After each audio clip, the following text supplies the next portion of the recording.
Hola compañeros, buen día. Siguiendo con el análisis de la lectura número 5, el enfoque dialéctico de los grupos, lo singular y lo colectivo. El problema de la relación de los individuos entre sí ha sido considerado desde diferentes puntos de vista. Podrían esquematizarse las posiciones más opuestas diciendo que desde una de ellas se considera al individuo en tanto singularidad como una realidad en sí mismo. Solo él percibe, piensa, ama u odia, se siente responsable, toma decisiones, etc. Lo colectivo serían generalizaciones teóricas que no tendrían otra consistencia que la realidad misma de ese individuo. En la tesis contraria, el individuo como tal, independientemente de los demás, sería una mera entidad lógica. El individuo sería producto de su posición.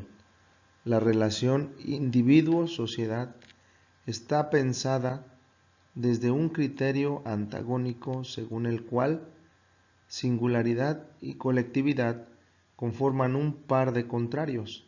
Presentan, por lo tanto, interés esencialmente opuestos y se constituyen desde lógicas diferentes. Se pueden puntuar dos formas de resolver tal tensión: el psicologismo y el sociologismo. El primero conserva la tendencia a reducir los conceptos sociales a conceptos individuales y psicológicos. El segundo, hacia la reducción de los conceptos individuales a una idea globalizada de la historia y de la sociedad. En la actualidad se trata de superar las formas dicotómicas de abordaje de esta temática. Psicologismo.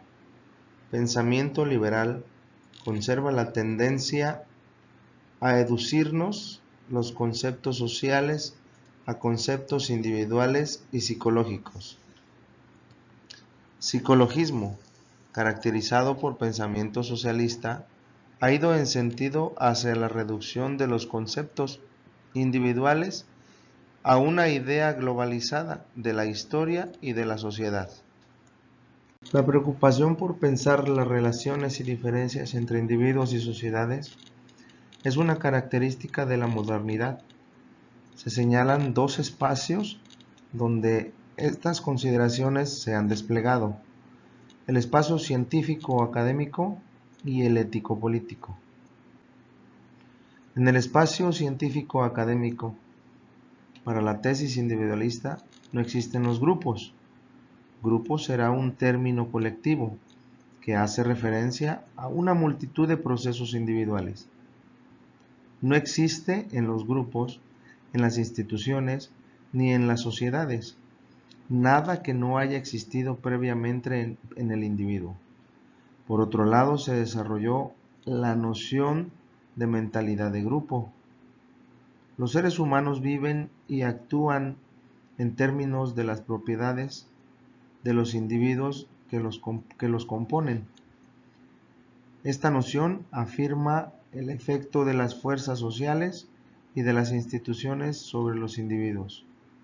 En el espacio ético-político, la cuestión es si deben priorizarse los intereses individuales o los intereses colectivos.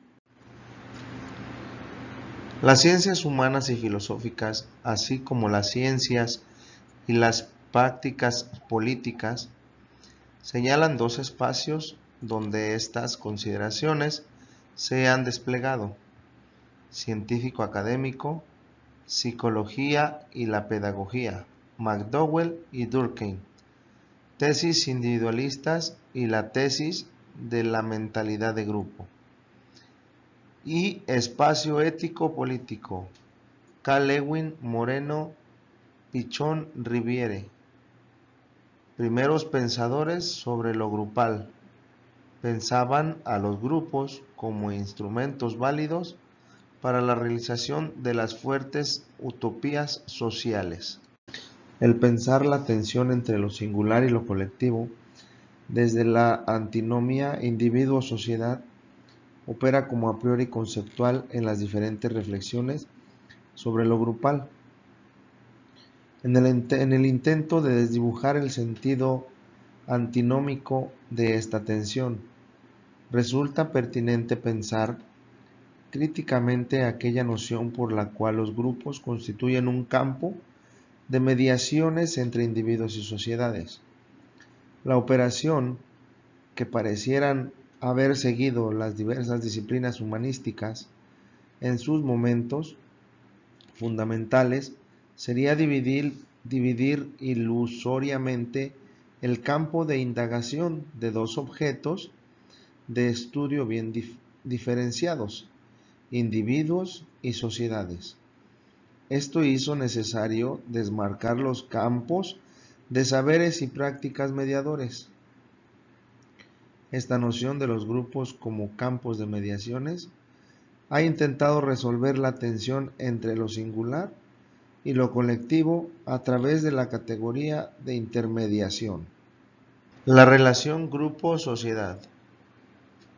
Visto como relaciones de influencia, donde las diferentes posiciones teórico-ideológica varían según otorguen un mayor o menor grado de influencia de lo social sobre los movimientos de un grupo, pero en todas ellas lo social se ubica como algo exterior al grupo. La noción de los grupos como campos de mediaciones ha intentado resolver la tensión entre lo singular y lo colectivo a través de la categoría de intermediación. Por su atención, muchas gracias.